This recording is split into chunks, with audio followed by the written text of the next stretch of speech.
Siamo molto lieti questa sera di associare l'opera artistica di Federico Lucchetta alle attività di celebrazione del centenario di Don Mansueto Vietzer.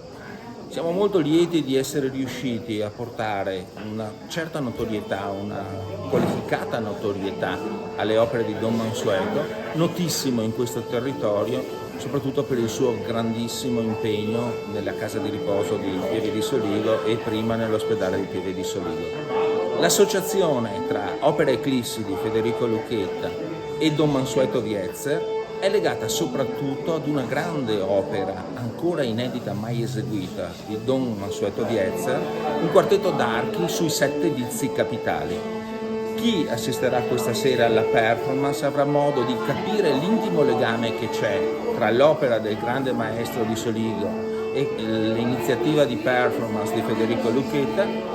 Ci sarà poi un seguito, perché per la prima volta il maestro Nadai con la piccola orchestra veneta eseguiranno il quartetto d'archi, i 7 vizi capitali di Don Mansueto, probabilmente nel mese di novembre.